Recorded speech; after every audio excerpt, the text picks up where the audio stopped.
우리가 이혼 도장을 찍기 24시간도 채 되기 전에 전 시어머니는 카카오 스토리에 이혼 소식을 대대적으로 알렸다. 제가 빈손으로 쫓겨난 것을 축하하기 위해 무려 10테이블의 연회를 열었다. 한 테이블에 200만 원짜리 코스 요리로 예전에 나를 비웃었던 모든 친척을 초대했다. 전 남편은 젊은 내연녀를 옆에 끼고 의기양양하게 말했다. 자기가 없으면 내 인생은 끝이라고. 하지만 그가 내 보조카드로 1억 2천만 원을 결제하려 했을 때 직원의 미소는 정중하면서도 잔인했다. 죄송합니다, 고객님. 주카드 소유주께서 이 카드를 정지시키셨습니다. 순간 연 회장은 물을 끼얹은 듯 조용해졌다. 전 남편의 얼굴은 새하얗게 질렸다. 다음 순간 내 핸드폰은 그들 가족의 전화로 불이 나기 시작했다. 1. 핸드폰이 처음 울렸을 때 나는 300평방미터, 약 90평짜리 한강뷰 펜트하우스의 통유리창 앞에 서 있었다. 창밖으로는 서울의 화려한 야경이 흐르는 은하수처럼 펼쳐져 있었다. 손에 든 와인잔을 가볍게 흔들자 82년산 라피트 와인이 잔벽을 타고 아름다운 붉은 눈물을 흘렸다. 공기 중에는 진한 과일 향이 가득했다. 화면에 떠오른 세 글자, 전 시어머니. 호칭이 이렇게 빨리 바뀌다니 나조차도 조금 어색했다. 어제까지만 해도 어머니라고 불렀는데 나는 스피커폰을 켜고 핸드폰을 옆에 있는 대리석 테이블 위에 무심하게 던져두었다. 거의 즉시 수화기에서 한 여자의 귀를 찢는 듯한 고성이 터져 나왔다. 김서연, 이 독한 년, 무슨 꿍꿍이야. 온 친척들 앞에서 우리 집안 망신시킬 작정이야. 그 목소리가 너무 커서 고막이 윙윙거릴 정도였다. 나는 와인 한 모금을 마셨다. 와인이 목구멍을 타고 따뜻하게 흘러내렸다. 나는 나지막이 웃었다. 크지 않은 소리였지만 전파를 타고 선명하게 전달되었다. 어머님, 저희 이제 이혼했어요. 호칭 정리하셔야죠.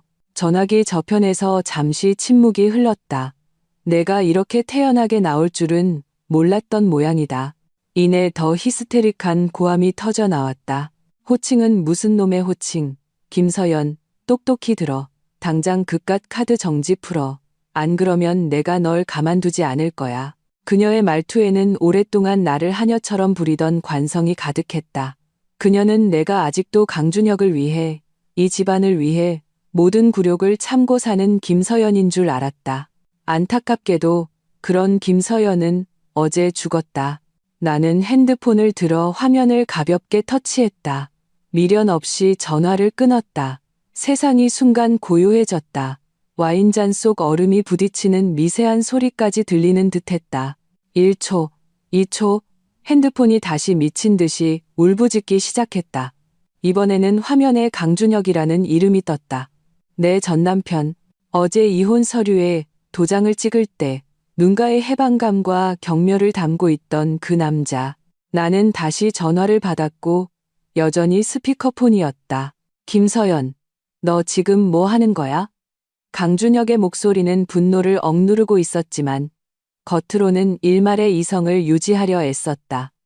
아마 강 대표로서의 마지막 체면이었을 것이다. 그만 좀 해, 착하지. 일단 호텔 계산부터 하고 무슨 일이든 집에 와서 얘기하자. 우리 집안 체면이 있지. 이렇게 망신당할 순 없잖아. 그의 말투는 마치 떼쓰는 아이를 달래는 것 같았다. 나는 웃음이 터져 나올 뻔했다. 우리 집안? 나는 그 세 글자를 천천히 되뇌었다. 혀끝에서 느껴지는 것은 와인의 향뿐만 아니라 짙은 조롱이었다. 강준혁 씨, 그건 당신 집안이지. 이제 내 집안이 아니에요. 그리고 그 카드는 내 거예요. 내가 정지하고 싶으면 하는 거지 누구에게 설명할 필요 없어요. 그는 마침내 가면을 벗어던졌다. 목소리가 갑자기 높아지며 모욕감에 찬 분노가 터져 나왔다. 김서연, 적당히 해. 내가 먹는 거, 입는 거, 쓰는 돈 한 푼까지 다 내가 번 돈이야. 그 카드는 내가 너한테 베푼 은혜라고. 내가 마음만 먹으면 너 당장 그 집에서 쫓아낼 수 있다는 거 몰라? 나는 창밖의 화려한 야경을 바라보았다. 이 집은 설계도부터 타일 한 장까지 모두 내 피와 땀이 서려 있는 곳이다. 그는 마지막에 몸만 들어와 살았을 뿐이다. 그러고는 뻔뻔하게 모든 사람에게 이것이 자신을 위해 이룬 성이라고 말했다. 내 목소리는 평온했다. 어디 한번 해보시죠. 말을 마치고 다시 전화를 끊었다. 이번에는 아예 방해금지 모드로 설정했다. 하지만 곧 낯선 번호로 문자 메시지 한 통이 왔다.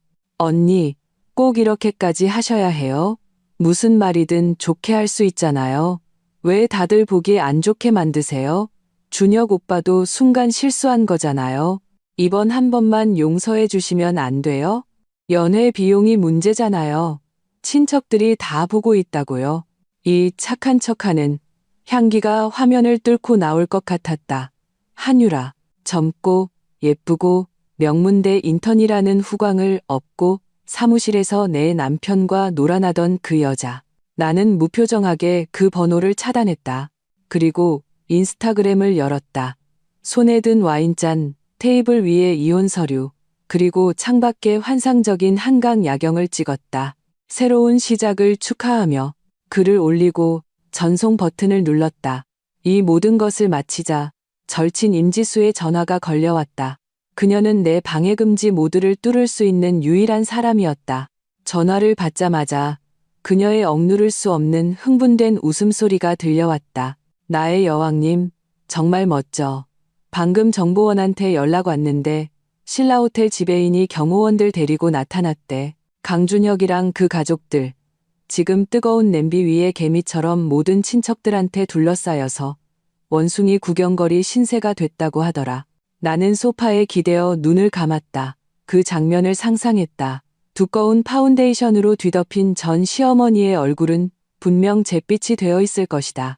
체면을 목숨처럼 여기는 강준혁은 쥐구멍에라도 숨고 싶을 것이다.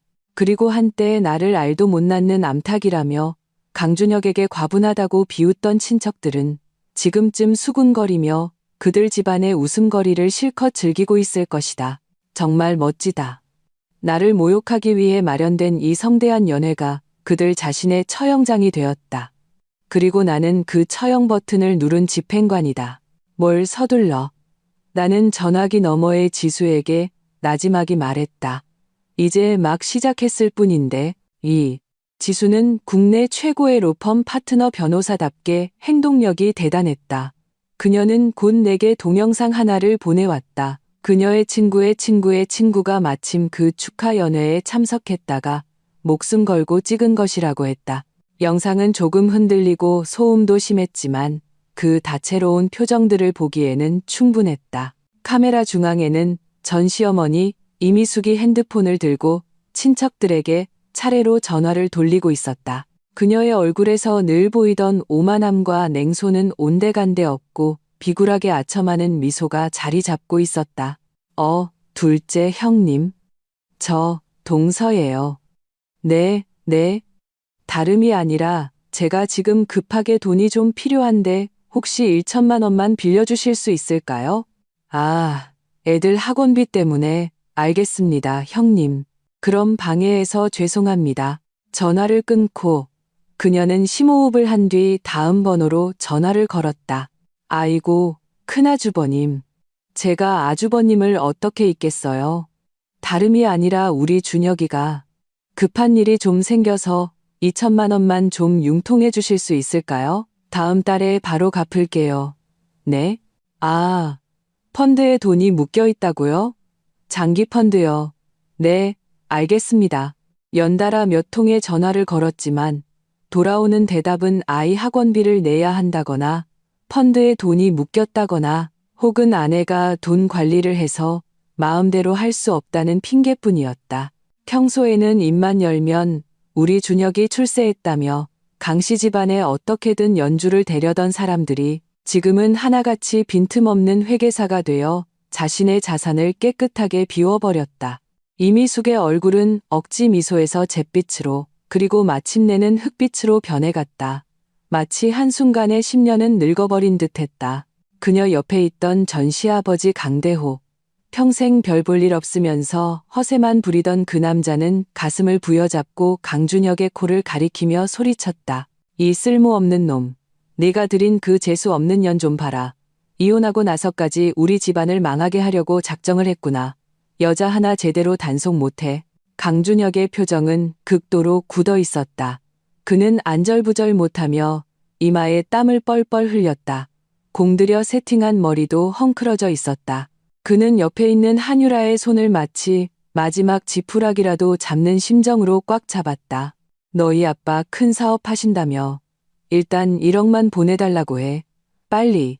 영상 속 한유라의 얼굴이 순간 하얗게 질렸다. 그녀는 눈을 피하며 우물쭈물했다. 저희 아빠도 요즘 회사 자금이 좀 어려워서. 강준혁의 눈에는 실망과 경멸이 가득했다. 그는 한유라의 손을 거칠게 뿌리쳤고 그녀는 비틀거리며 휘청였다. 영상의 배경음으로 친척들의 수군거리는 소리가 점점 더 선명하게 들려왔다. 취취, 대단한 사업가인 줄 알았더니 허풍이었구먼. 그러게 말이야. 한 테이블에 200만 원짜리라고 하늘 높은 줄 모르고 자랑하더니 결제할 돈도 없었네. 듣자 하니 집도 차도 다 여자 쪽 집안 거라던데. 이혼했으니 강준혁은 이제 빈털털이 아니야? 아무래도 그런 것 같아. 그러니 김서연이 저렇게 당당하게 나오지. 점잖게 차려입은 호텔 지배인으로 보이는 남자가 건장한 경호원 2명을 데리고 강준혁의 테이블 옆에 정중하지만 단호하게 섰다. 강준혁 고객님, 저희 호텔도 영세한 사업장이라 여기 1억 2천만 원 식사 비용은 어떻게 하시겠습니까? 그의 말은 끝나지 않았지만 의미는 분명했다. 계산하지 않으면 아무도 여기서 나갈 수 없다고. 영상 속 이 광경을 보면서 나는 어떠한 통쾌함도 느끼지 못했다. 마음은 그저 고요한 호수 같았다. 이것은 모두 그들이 자초한 일이다. 바로 그때 지수에게서 또 다른 캡처 사진 한 장이 도착했다. 다급해진 전 시어머니 이미숙이 어느 친척 단톡방에 올린 음성 메시지를 지수가 심어둔 정보원이 텍스트로 변환하여 캡처한 것이었다. 김서연 그 미친년, 상갓집 귀신 같은 년.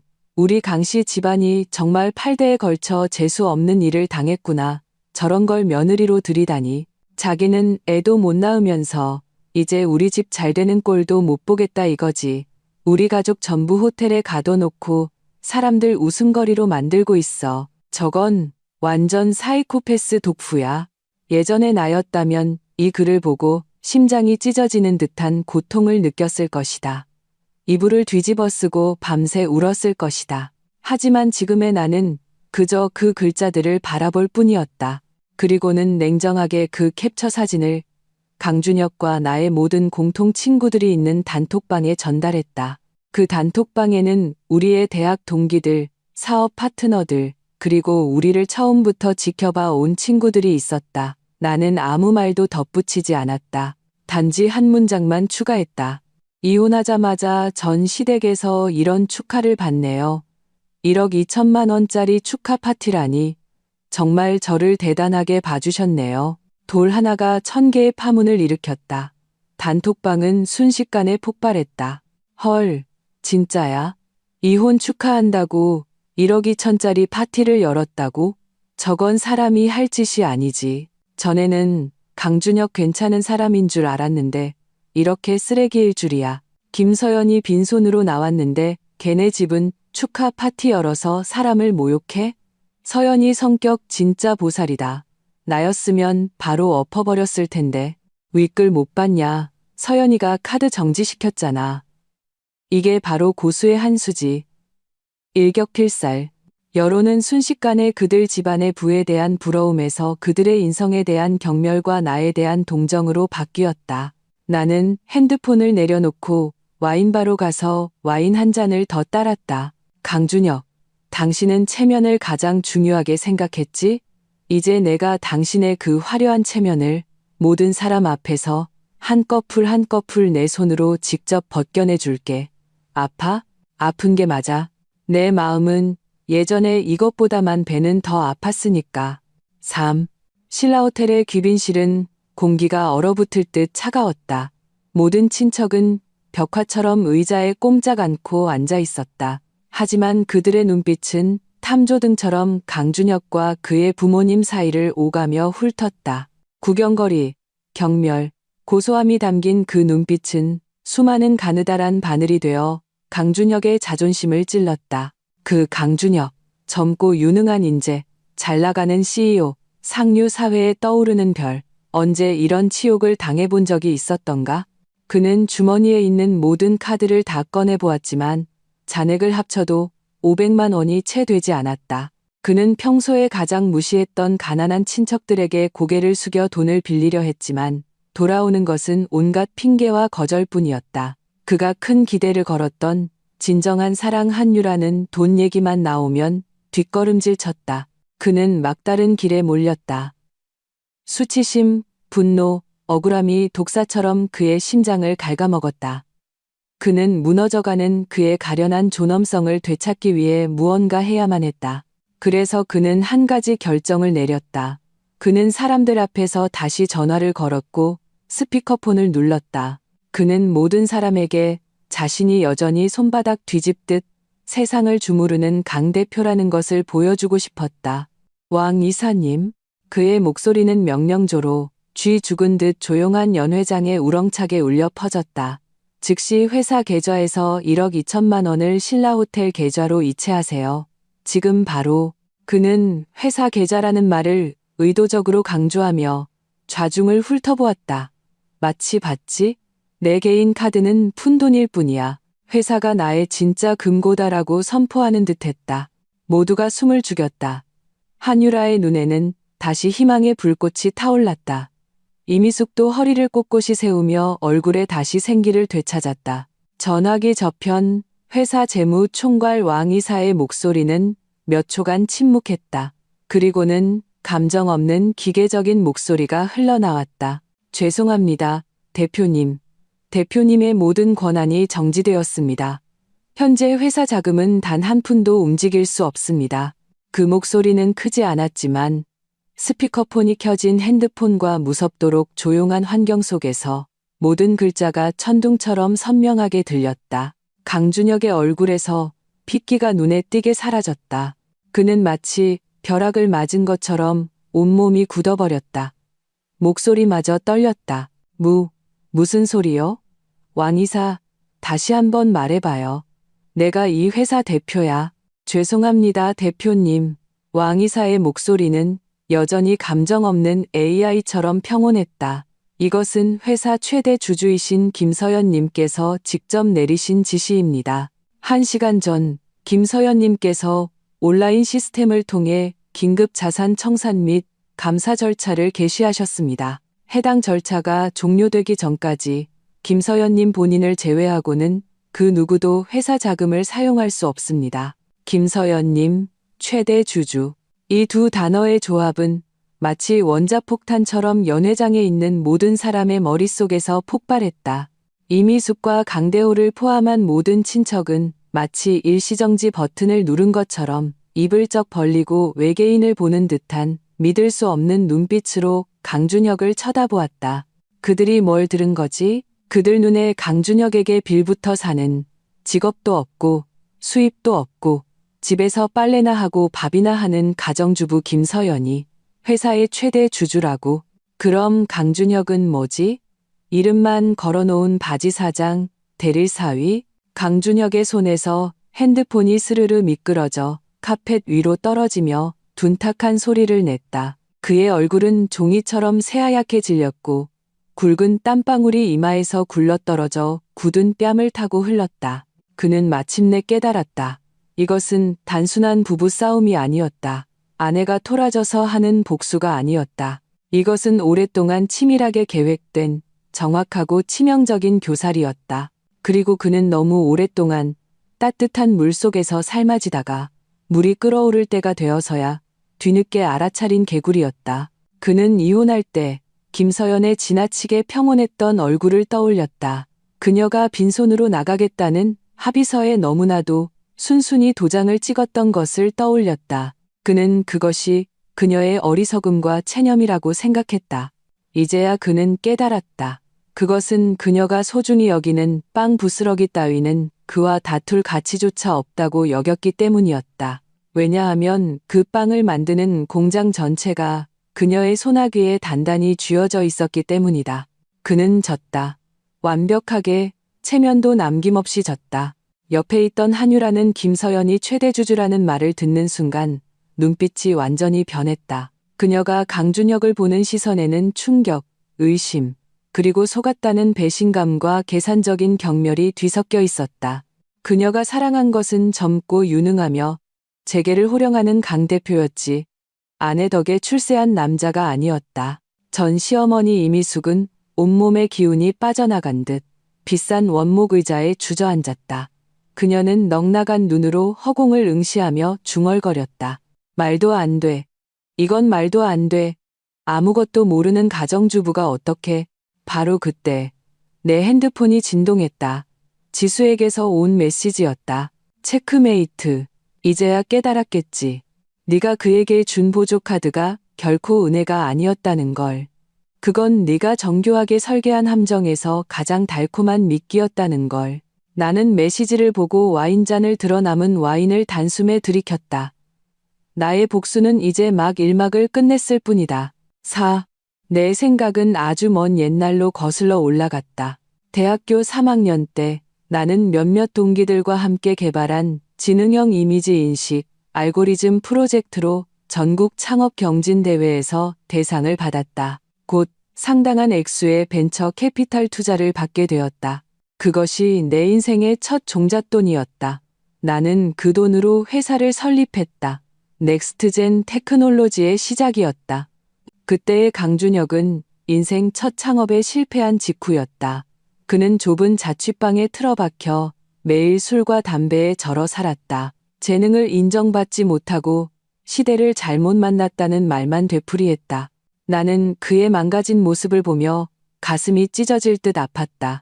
그는 내 대학 선배였고 대학 시절 가장 빛나던 토론 동아리 회장이었으며 내 청춘 내내 내가 우러러보고 짝사랑했던 사람이었다. 나는 그가 그렇게 무너지는 것을 지켜볼 수 없었다. 그를 격려하고 다시 일으켜 세우기 위해 나는 당시에는 너무나도 옳다고 생각했던 결정을 내렸다. 나는 새로 설립한 회사의 CEO 자리를 그에게 주었다. 준혁 선배. 선배는 나보다 경영을 잘하고 사교성도 뛰어나잖아요. 이 회사는 선배의 리더십이 필요해요. 나는 선배 뒤에서 조용히 기술 개발에만 전념할게요. 그는 그때 감격의 눈물을 흘리며 나를 끌어안고 내가 자기 인생의 빛이라고 말했다. 그렇게 새로운 비즈니스 스토리가 탄생했다. 대외적으로 그는 맨손으로 시작해 날카로운 안목으로 성공한 젊은 인재, 강 대표였다. 내부적으로 나는 회사의 모든 핵심 기술 개발, 제품 업데이트, 그리고 미래 전략 기획을 도맡았다. 그는 그저 고급 맞춤 정장을 입고 각종 포럼과 파티에서 유창하게 연설하고 언론과 카메라 앞에서 자신의 자수성가 성공 스토리를 되풀이하며 모든 꽃과 박수갈채를 즐기기만 하면 되었다. 나는 순진하게도 이것이 사랑이고 부부 일심동체라고 믿었다. 그의 영광이 곧 나의 영광이라고 생각했다. 나는 이런 자기희생적인 위대함에 취해 기꺼이 그의 뒤에 있는 이름 없는 여자가 되었다. 우리는 곧 결혼했고 결혼 후 시어머니 이미숙이 우리 집에 들어와 살기 시작했다. 그녀는 처음부터 나를 무시했다. 평범한 집안 출신인 내가 자기처럼 잘난 아들에게는 과분하다고 생각했다. 우리가 사는 고급 빌라, 타고 다니는 외제차, 쓰는 돈 한 푼까지 모두 내가 설립한 회사에서 나온 것이었지만 그녀는 이 모든 사실을 애써 외면했다. 그녀 눈에는 이 모든 것이 자기 아들 강준혁의 능력 덕분이었고 나는 그저 운 좋게 높은 가지에 기어오른 여자일 뿐이었다. 그녀는 매일 집에서 나를 들볶았다. 바닥은 아직도 안 닦았니? 내 남편이 먼지 구덩이에서 살길 바라? 오늘 반찬은 이게 뭐니? 짜거나 싱겁거나 너 밥은 할 줄 아니? 내 꼴 좀 봐. 맨날 화장도 안 하고 옷은 가정부처럼 입고 다니고 데리고 나가면 내 아들 망신이야. 강준혁은 매번 그냥 좋은 게 좋은 거라며 넘겼다. 우리 엄마 원래 저러시잖아. 내가 좀 참아. 강준혁을 위해, 이 가정을 위해 나는 모든 것을 참았다. 심지어 아이가 생기면 모든 것이 나아질 것이라고 순진하게 생각했다. 나는 곧 임신했다. 임신 테스트기에 두 줄이 나타났을 때 나는 세상을 다 가진 듯 기뻤다. 이것이 우리 사랑의 결실이고 우리 가정을 더욱 굳건하게 해줄 끈이라고 믿었다. 하지만 나는 몰랐다. 그것이 내 모든 환상을 무너뜨릴 마지막 지푸라기가 될 줄은. 그날은 회사 중요 프로젝트의 계약일이었다. 나는 임신 3개월 차였고 입덧이 심했지만 정성껏 도시락을 만들어 회사로 향했다. 강준혁에게 깜짝 선물을 해주고 싶었고 내가 수많은 밤을 새워가며 성공시킨 프로젝트가 결실을 맺는 것을 직접 보고 싶었다. 나는 아무에게도 알리지 않고 바로 최상층의 CEO 사무실로 갔다. 사무실 문이 살짝 열려 있었고 안에서 남녀의 웃음소리가 들려왔다. 심장이 쿵 내려앉았다. 나는 귀신에 홀린 듯 문틈으로 안을 들여다보았다. 그 장면은 시뻘겋게 달아오른 인두처럼 내 망막에 영원히 지워지지 않을 낙인을 찍었다. 강준혁, 내 남편. 그는 젊고 예쁜 여자를 거대한 사무용 책상 위에 밀어붙이고 있었다. 그 여자는 내가 아는 사람이었다. 새로 온 인턴 한유라. 그녀는 교태 섞인 웃음을 흘리며 그를 밀어내는 척하며 애교를 부렸다. 대표님, 이러지 마세요. 사모님한테 들키면 어떡해요? 강준혁은 그녀의 턱을 잡고 가볍고 자신만만하게 웃었다. 걱정 마. 걔 지금쯤 입덧 때문에 정신없을 텐데 나한테 신경 쓸 겨를이 어디 있겠어. 그리고 걔처럼 재미없는 여자랑 너랑 비교하면 비린내 나는 생선과 고급 향수 차이지. 그나마 골치 아픈 기술 문제들을 처리해주는 쓸모가 있으니 내가 참고 사는 것뿐이야. 그 순간 내 세상이 무너져 내렸다. 모든 소리가 사라지고 내 심장이 산산조각 나는 소리만 들렸다. 손에 들고 있던 보온 도시락이 쾅 소리를 내며 바닥에 떨어졌다. 음식과 국물이 사방으로 튀었다. 사무실 안에 두 사람이 깜짝 놀라 돌아보았다. 나를 본 강준혁의 얼굴에 당황한 기색이 스쳐 지나갔지만 이내 분노로 바뀌었다. 여긴 왜 왔어? 발소리도 없이. 아랫배에 격렬한 통증이 느껴졌다. 뜨거운 액체가 허벅지 안쪽을 타고 천천히 흘러내렸다. 나는 바닥에 섬뜩한 붉은 핏자국을 보며 의식이 빠르게 멀어졌다. 의식을 잃기 전 내가 마지막으로 들은 말은 강준혁이 한유라에게 분노에 차서 한 말이었다. 멍하니 서서 뭐해? 빨리 왕이사님 모셔와. 오늘 계약 성사 못 시키면 널 가만두지 않겠어. 나는 유산했다. 차가운 수술대 위에 누워 내 마음은 몸보다 더 차가웠다. 나는 내장이 텅 빈 목각인형처럼 차가운 기계들이 내 몸속을 드나드는 것을 무감각하게 느꼈다. 내가 3개월 동안 그토록 기대했던 아이는 그렇게 사라졌다. 깨어났을 때 병실에는 나 혼자였다. 강준혁과 그의 어머니는 다음 날이 되어서야 마지못해 나타났다. 위로도 죄책감도 없었다. 강준혁은 그저 짜증스럽게 말했다. 아직 형태도 갖추지 않은 애 가지고 뭘 그렇게 유난이야. 너 때문에 어제 회사가 얼마나 큰 계약을 놓쳤는지 알아? 시어머니 이미숙은 옆에서 비아냥거리며 거들었다.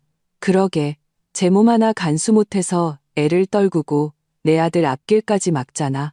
내가 보니 넌 재수없는 년이야. 그 순간 나는 한때 내 목숨처럼 여겼던 두 사람을 바라보았다. 마음속의 모든 사랑, 모든 미련, 모든 환상이 잿더미로 변했다. 남은 것은 뼛속까지 시린 한기와 하늘을 찌를 듯한 증오뿐이었다. 슬픔이 극에 달하면 마음이 죽는다. 퇴원 후 내가 가장 먼저 한 일은 지수에게 연락한 것이었다. 나는 모든 것을 털어놓았다.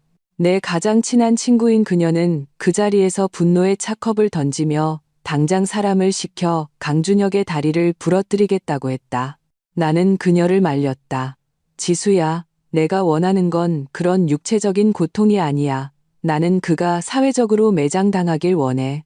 그와 그의 가족 모두가 구름 위에서 진흙탕으로 떨어져 영원히 헤어나오지 못하게 만들고 싶어. 내가 겪었던 고통을 1000배, 10,000배로 갚아주게 할 거야. 내 눈빛이 분명 무서웠을 것이다. 지수는 나를 보며 오랫동안 침묵했다. 마침내 그녀는 굳게 고개를 끄덕였다. 알았어. 내가 도울게. 그날부터 길고 치밀한 복수 계획이 시작되었다. 지수의 조언에 따라 나는 조용히 강준혁의 외도 증거를 수집하고 회사 설립 이후의 모든 원본 서류, 특허증, 주주 계약서를 정리하기 시작했다. 나는 의도적으로 강준혁과 한유라의 불륜을 방치했다. 그들은 내 앞에서 점점 더 대담해지고 거리낌 없어졌다. 나는 한 걸음 물러서는 척하며 먼저 이혼을 제안했다.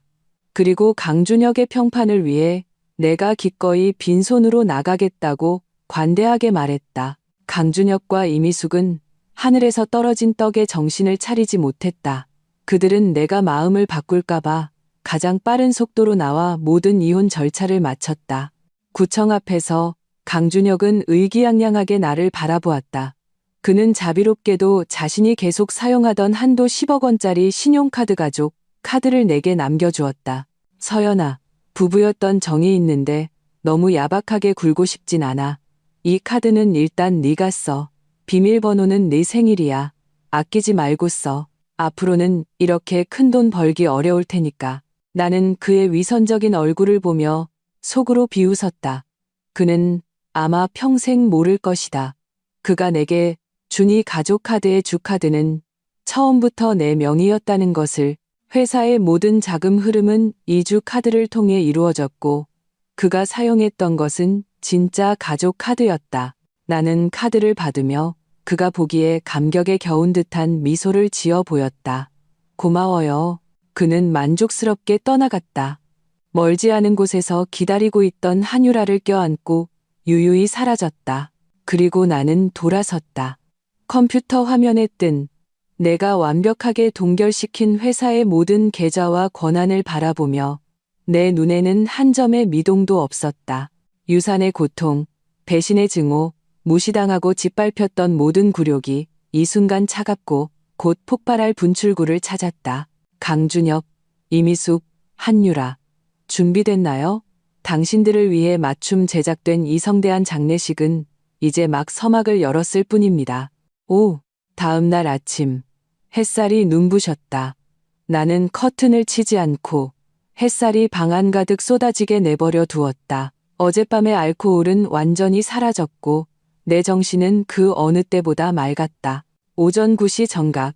나는 노트북을 열어 회사 긴급 온라인 주주총회를 소집했다. 나는 회사의 창립자이자 70%의 절대 지분을 보유한 최대 주주다. 나머지 30%는 창업 초기 멤버 몇 명과 이후 투자 기관들에 나뉘어 있었다. 그리고 강준혁, 그는 0.01%의 지분조차 없었다. 그는 그저 내가 고용한 월급쟁이 사장이었을 뿐이다. 회의 소집 공지가 나가자 모든 주주와 임원들이 즉시 회의실에 접속했다. 내가 화상 화면에 나타났을 때 모두가 얼어붙었다. 화면 속의 나는 예전의 수수하고 온화한 모습이 아니었다. 세련되고 지적인 메이크업에 몸에 꼭 맞는 흰색 파워 수트를 입고 긴 머리는 깔끔하게 뒤로 묶었다. 내 눈빛은 냉정하고 날카로웠으며 분위기는 과거 강준혁의 뒤에서 온화하게 미소 짓던 강 대표 사모님과는 완전히 다른 사람이었다. 참석자 명단에는 강준혁의 이름도 있었다. 그의 화상 화면은 꺼져 있었지만 온라인 상태로 표시되어 있었다. 화면 너머의 그는 지금쯤 잿빛 얼굴로 밤을 꼴딱 새웠을 것이다. 나는 서론의 시간을 낭비하지 않았다. 여러분 좋은 아침입니다. 김서연입니다. 내 목소리는 마이크를 통해 모든 사람의 귀에 선명하게 전달되었다. 오늘 긴급 회의를 소집한 것은 몇 가지 사항을 발표하기 위해서입니다. 나는 누구에게도 질문할 기회를 주지 않고 바로 내 화면을 공유했다. 화면에는 회사 설립 초기의 법인 등기부 등본이 떴다. 대표이사와 최대 주주 이름에 김서연이라는 세 글자가 선명하게 적혀 있었다. 이어서 회사 설립 이후 모든 핵심 프로젝트의 특허증이 나타났다. 특허 발명자는 예외 없이 모두 김서연이었다. 마지막으로 최초 주주 계약서와 역대 투자 유치에 따른 지분 변동 기록이 공개되었다. 증거는 산처럼 쌓여 누구도 이의를 제기할 여지를 남기지 않았다. 회의실은 죽은 듯이 고요했다. 평소에 강 대표만 알고 나를 무시하던 임원들의 얼굴 표정이 각양각색으로 변했다. 첫 번째 안건입니다. 나는 침묵을 깼다. 목소리는 얼음장처럼 차가웠다. 강준혁 씨의 CEO 직위를 해제합니다. 즉시 효력이 발생합니다. 말이 떨어지자마자 강준혁이 직접 발탁했던 영업총괄 이사가 즉시 반발하고 나섰다. 반대합니다. 강 대표님은 회사를 위해 혁혁한 공을 세우셨습니다. 어떻게 하루아침에 해임할 수 있습니까? 김 총괄님. 아니, 김서연 씨. 당신이 주주인 것은 맞지만 수년간 회사 경영에 관여하지 않았잖습니까? 오자마자 독단적으로 결정하는 겁니까? 나는 그의 화상화면을 차갑게 쏘아보았다. 유 이사님, 맞죠? 나는 다른 파일을 열어 즉시 공유했다. 재무 데이터에 따르면 유 이사님이 담당하는 강남지사는 지난 1년간 4분기 연속 실적이 30% 이상 하락했습니다. 하지만 부서 경비와 접대비는 실적이 가장 좋은 강북지사보다 50%나 높군요. 여기 상세한 경비 처리 내역서가 있습니다. 그중 37건의 영수증이 골든타임이라는 룸살롱에서 발행되었고 총액은 9천만 원이 넘습니다. 유 이사님, 이게 어떤 비즈니스를 했기에 이렇게 높은 비용이 발생했는지 설명해 주실 수 있겠습니까? 유 이사의 얼굴이 순식간에 돼지간처럼 붉어졌다. 그는 입을 뻐끔거렸지만 한마디도 하지 못했다. 나는 더 이상 그를 보지 않고 다른 사람들을 훑어보았다. 또 이해 있으신 분 있습니까? 원래 꿈틀거리던 몇몇 강준혁의 측근들은 즉시 입을 다물었다. 그때 회사의 기술 총괄이사, 대학 연구실 시절부터 나와 함께 고생해온 창업 멤버가 가장 먼저 나섰다. 그의 목소리에는 억누를 수 없는 흥분이 담겨 있었다. 김 대표님 결정에 찬성합니다. 회사가 오늘날까지 올 수 있었던 것은 모두 김 대표님의 핵심 기술과 전략 방향 덕분이었습니다. 지난 몇 년간 우리 기술부에서 나온 수많은 좋은 아이디어와 프로젝트들이 강준혁 씨가 투입 비용이 너무 크고 리스크가 높다는 이유로 번번이 기각되었습니다. 그리고는 실속 없는 거칠의 사업에만 몰두했죠. 이제 회사가 제자리로 돌아갈 때가 되었습니다. 저는 김 대표님을 지지합니다. 저도 지지합니다. 저도요. 인심은 이미 기울었고 대세는 결정되었다. 강준혁 해임안은 거의 만장일치에 가까운 압도적인 찬성으로 통과되었다. 나는 이어서 두 번째 안건을 발표했다. 두 번째 안건입니다. 지금 즉시 기술총괄 박 이사를 CEO 대행으로 임명합니다. 새로운 CEO가 부임할 때까지입니다. 동시에 법무법인 정인의 팀이 회사에 들어와 지난 3년간의 재무 상태와 인사에 대한 전면 감사를 실시할 것입니다. 마지막으로 나는 마지막 폭탄을 터뜨렸다. 세 번째, 인사부는 즉시 직원 한유라의 퇴사 절차를 밟아주십시오. 사유는 직위를 이용한 회사 자원 유용, 회사 명예 및 내부 근무 분위기 심각한 훼손입니다. 즉시 해고하며 영구 재입사를 불허합니다. 내 말이 끝나자마자 강준혁의 검은색 화상 화면에서 갑자기 쾅 하는 굉음이 들렸다. 마치 컴퓨터를 세게 부수는 소리 같았다. 이어서 그의 이름이 참석자 목록에서 사라졌다. 그는 접속을 끊었다. 아니, 도망쳤다. 나는 화면을 보았다. 강준혁, 당신이 내게서 훔쳐간 모든 것, 이제 내가 내 손으로 다시 찾아왔을 뿐이야. 당신의 권력, 지위, 그리고 후광까지 모두. 회의가 끝난 후 내가 임명한 새로운 CEO 대행 박 이사가 즉시 내게 전화를 걸었다. 대표님 걱정 마십시오. 회사는 제가 있는 한 문제 없습니다. 그 기생충 같은 놈들 제가 예전부터 눈엣 가시로 여겼습니다. 확실하게 깨끗이 청소하겠습니다. 회사 내부 메신저에는 인사부가 올린 해임 공고와 해고 통지서가 순식간에 모든 직원을 들썩이게 했다. 회사 전체의 사기가 충천했고 환호성이 터져 나왔다. 나는 의자 등받이에 기대어 긴 한숨을 내쉬었다. 첫 전투는 대승이었다. 내가 내 손으로 세운 제국이 마침내 진짜 주인에게 돌아왔다. 그리고 왕관을 훔쳤던 그 도둑은 지금쯤 권력의 정점에서 발로 차여 산산조각 나는 기분을 맛보고 있을 것이다. 6. 지수 쪽에서 곧 새로운 소식이 들려왔다. 강준혁과 그의 부모가 현재 살고 있는 강남의 고급 빌라는 당시 내가 절세를 위해 회사 명의로 구입한 것이었다. 즉, 회사 자산이었다. 이제 내가 회사를 되찾았으니 이 빌라도 당연히 회수해야 했다. 법무팀 직원이 이미 서류를 들고 그곳으로 가서 퇴거 절차를 밟고 있다고 했다. 이 소식은 명백히 이미숙을 무너뜨린 마지막 지푸라기가 되었다. 그날 오후 내 아파트 단지 앞에서 한바탕 소동이 벌어졌다. 전 시어머니 이미숙은 미친 사람처럼 경비원들의 저지를 뚫고 아파트 건물 안으로 들어오려고 했다. 그녀는 건장한 경비원 2명에게 단단히 붙잡히자 그대로 바닥에 주저앉아 뒹굴며 울부짖기 시작했다. 김서연, 이 은혜도 모르는 배은망덕한 년, 당장 나와. 우리 강씨 집안이 너를 몇 년이나 먹여 살렸는데 이렇게 우리를 배신해? 우리 가족 다 죽이려고 작정했어? 세상에 이런 법이 어디 있어? 여러분 와서 좀 보세요. 이 악독한 여자가 우리 늙은 부부를 길거리에 나앉게 하려고 해요. 그녀가 재래시장에서 갈고 닦은 실력은 유감없이 발휘되었다. 곧 많은 이웃과 행인들이 몰려들어 구경하기 시작했다. 나는 위층 창가에 서서 아래에서 추태를 부리는 그 모습을 차갑게 내려다보았다. 예전에 그녀는 바로 저런 얼굴로 친척과 이웃들 앞에서 나를 한없이 깎아내렸었다. 이제 상황이 바뀐 것이다. 나는 아래층 경비대장에게 전화를 걸었다. 올려보내세요. 아래서 다른 분들께 피해주지 말고요. 명령을 받은 경비원들이 그녀를 놓아주었다. 이미숙은 바닥에서 벌떡 일어나 옷에 묻은 흙을 털었다. 그녀는 내가 여전히 여론과 체면에 얽매이는 만만한 사람인 줄 알았다. 나는 그녀를 집 안으로 들이지 않았다. 지수가 보내준 건장한 경호원 2명을 옆에 세우고 아파트 현관문 앞에 서 있었다. 엘리베이터 문이 열리고 이미숙은 나를 보자마자 부모의 원수를 만난 듯 손톱을 세우고 내게 달려들었다. 내가 너 같은 년을 가만두지 않을 거야.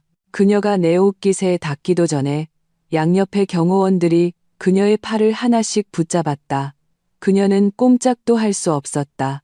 김서연, 당장 회사 준혁이한테 돌려주고 빌라도 우리한테 돌려줘. 안 그러면 내가 너랑 끝까지 갈 줄 알아. 그녀는 목에 핏대가 서도록 악을 썼다. 나는 그녀를 내려다보며 말했다. 어머님이 저한테 빈손으로 나가라고, 그 집에서 꺼지라고 하셨을 땐 이런 얼굴이 아니셨는데요. 내 목소리는 나지막했지만 마치 그녀의 기세에 찬물을 끼얹는 것 같았다. 이미숙은 잠시 멍해졌다. 그녀는 아마 강하게 나가는 것은 통하지 않는다는 것을 깨달은 모양이다. 그러자 연극 같은 장면이 벌어졌다. 그녀의 얼굴 표정은 불과 몇 초 만에 180도 바뀌었다. 분노와 발악이 사라지고 그 자리에 역겨울 정도의 아첨과 애원이 들어섰다. 그녀의 무릎이 힘없이 꺾이며 쿵 소리와 함께 내 앞에 차가운 바닥에 꿇어앉았다. 서연아, 우리 착한 며느리, 어미가 잘못했다. 어미가 그때는 귀신에 씌었나 보다. 정신이 나갔었어. 그녀는 내 다리를 붙잡고 콧물 눈물을 다 쏟아내며 진심으로 우는 척했다.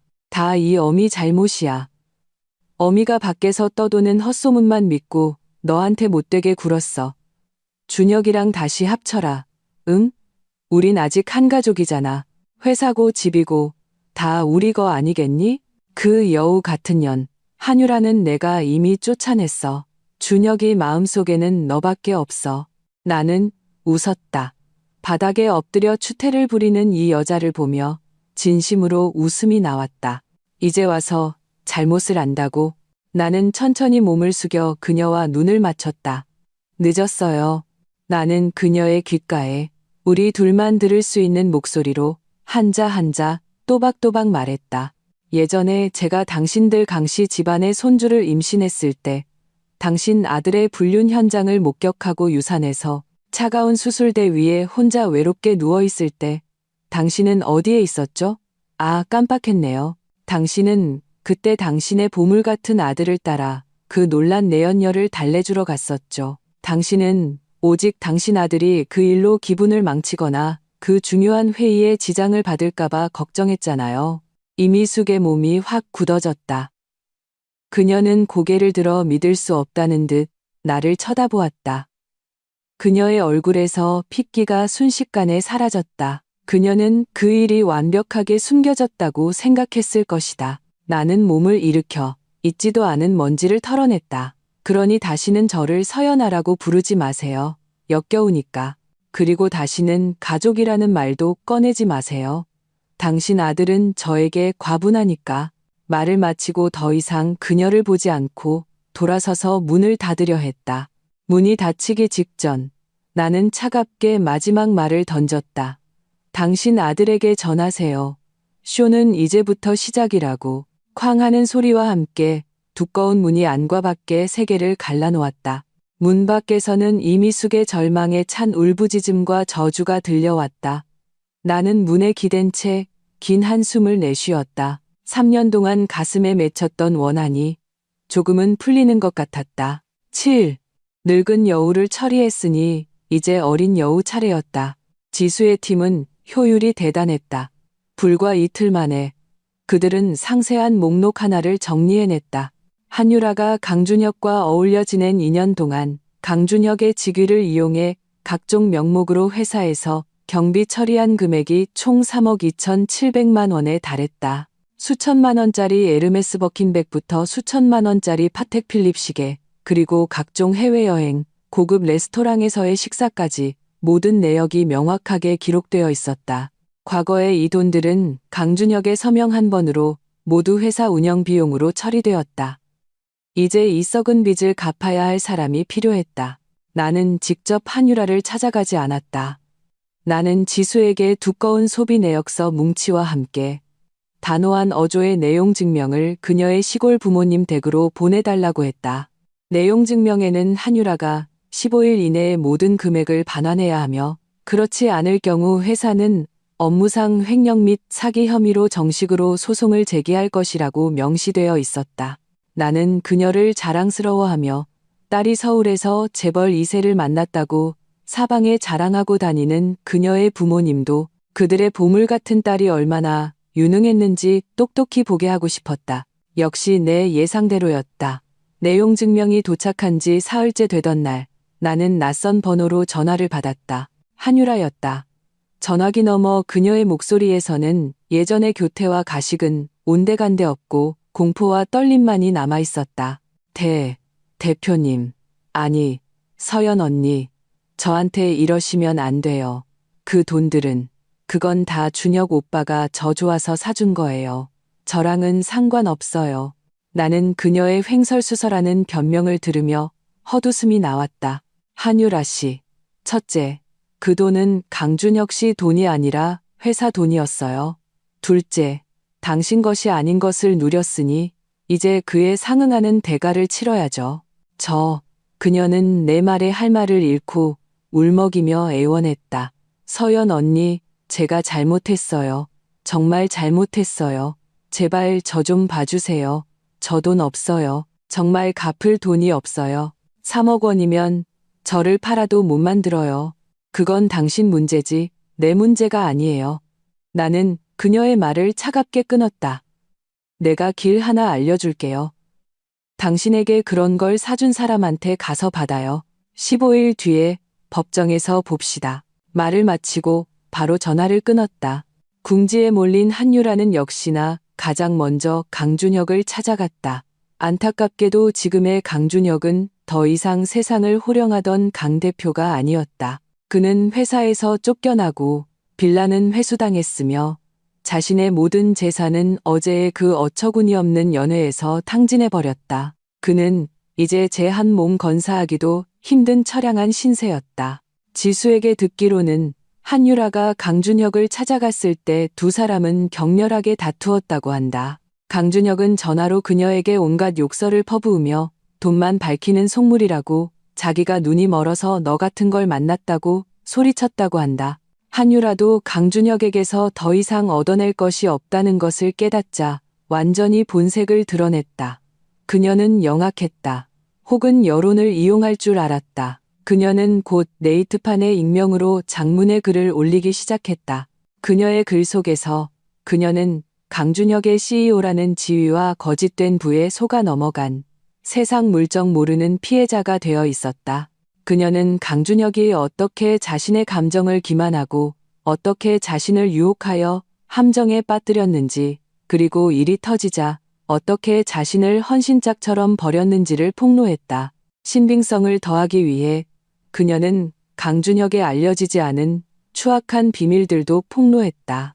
예를 들어 그가 실제로는 극심한 열등감에 시달려 공식적인 연설 전에는 항상 거울 앞에서 수십 번씩 연습을 했다는 것, 허영심이 극에 달해 수백만 원짜리 셔츠라도 로고가 잘 보이지 않으면 절대 입지 않았다는 것, 그리고 술에 취하면 심지어 자기 부모님을 때리고 욕하며 쓸모없는 늙은이라고 무시했다는 것 등이었다. 가장 충격적인 것은 그녀가 강준혁 때문에 2번이나 낙태를 했다고 주장하며 이제 강준혁에게 5억 원의 위자료 및 정신적 피해 보상금을 요구한다는 것이었다. 순식간에 언론 포장으로 만들어진 강준혁의 다정하고 순정적인 성공한 사업가 이미지는 완전히 무너져 내렸다. 그는 전 국민의 조롱거리가 되었다. 퐁퐁남, 가정폭력남이라는 꼬리표가 그의 이름에 단단히 붙었다. 나는 그들 두 사람이 인터넷상에서 서로를 물어뜯는 것을 보았다. 개싸움에 먼지만 날리는 꼴이었다. 그저 한없이 역겨울 뿐이었다.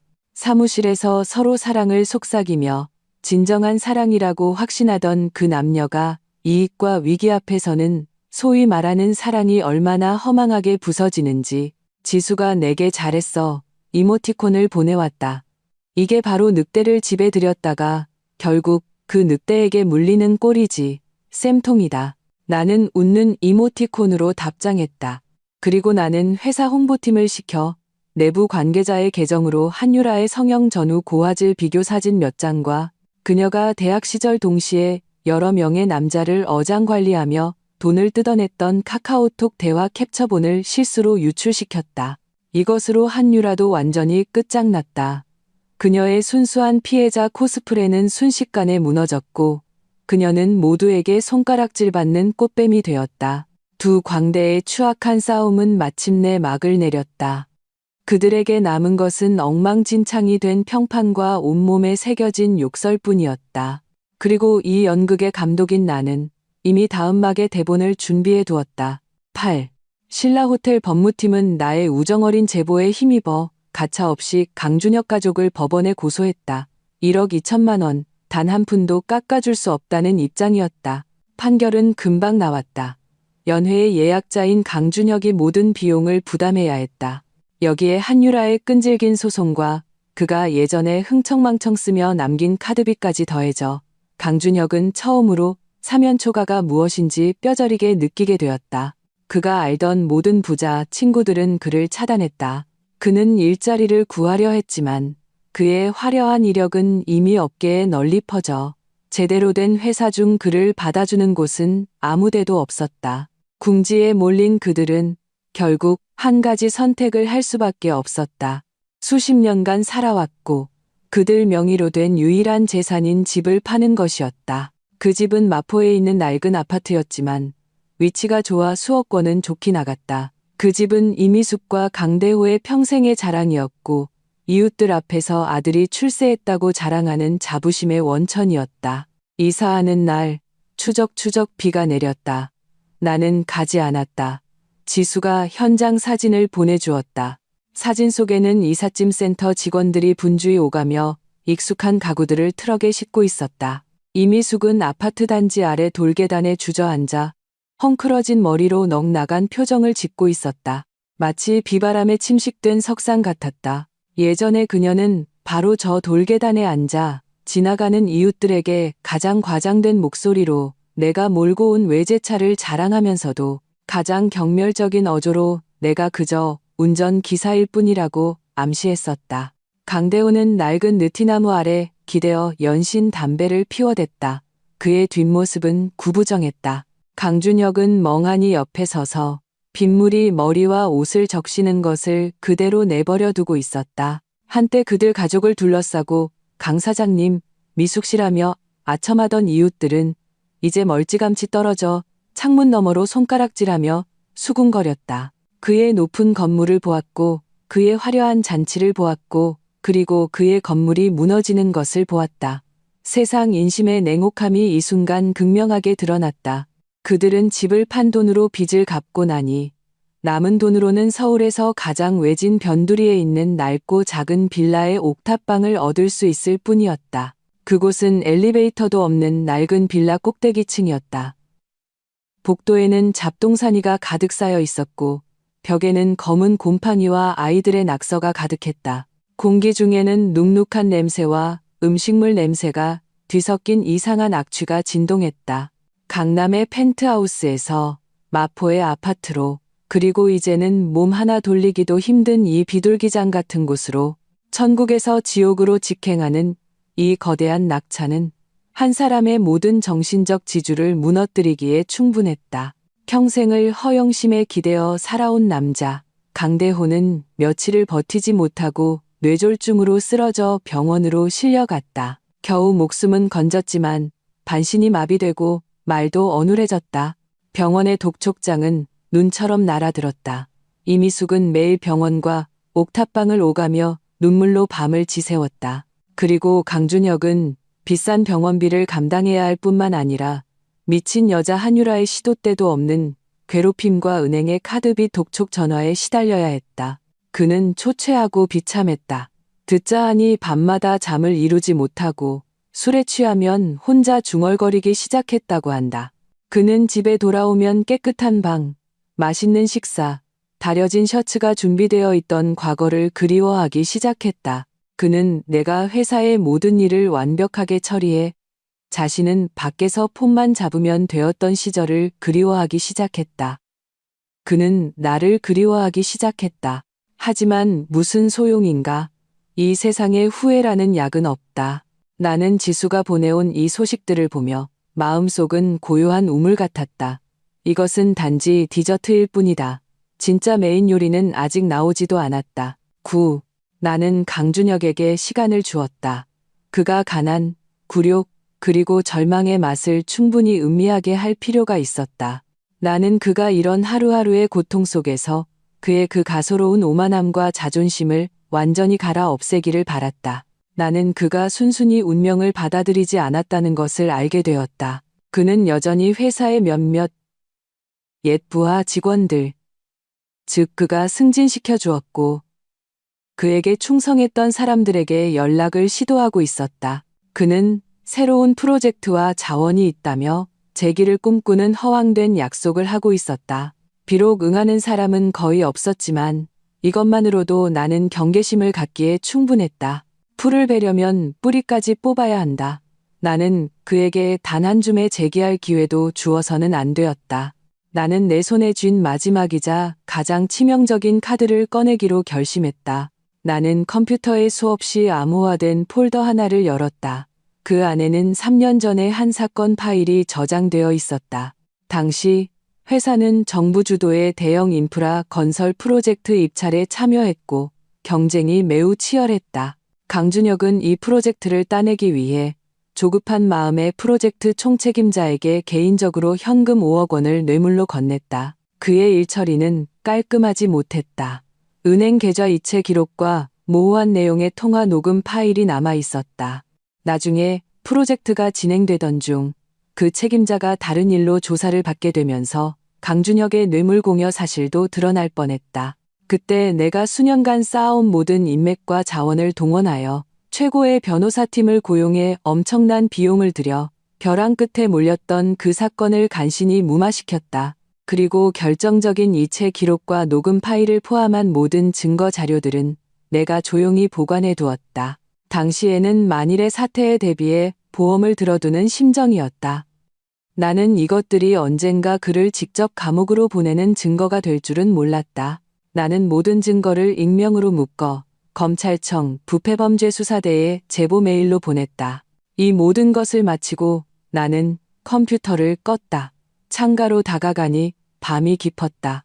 내가 한 일이 과연 옳은 일인지 그른 일인지 나는 모른다. 내가 아는 것은 어떤 상처는 한 번 생기면 결코 치유될 수 없으며 어떤 사람은 한 번 선을 넘으면 반드시 대가를 치러야 한다는 것뿐이다. 나는 성인이 아니다. 나는 그저 상처받고 아파하고 증오할 줄 아는 평범한 여자일 뿐이다. 나의 자비심은 그 차가운 수술대 위에서 세상 빛도 보지 못한 내 아이와 함께 이미 모두 흘러 말라버렸다. 검찰의 움직임은 빨랐다.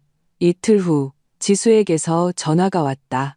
움직였어. 강준혁 체포됐대. 병원에서 부모님이 보는 앞에서 수갑 찼다고 하더라.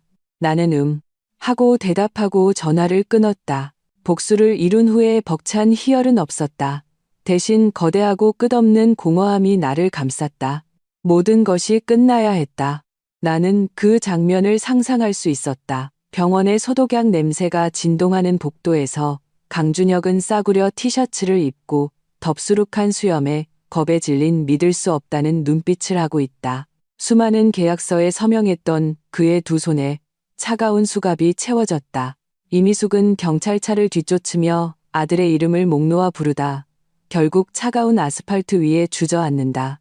그리고 병상에 누워있던 강대호는 이 모든 것을 보며 다시 한번 쓰러질지도 모른다.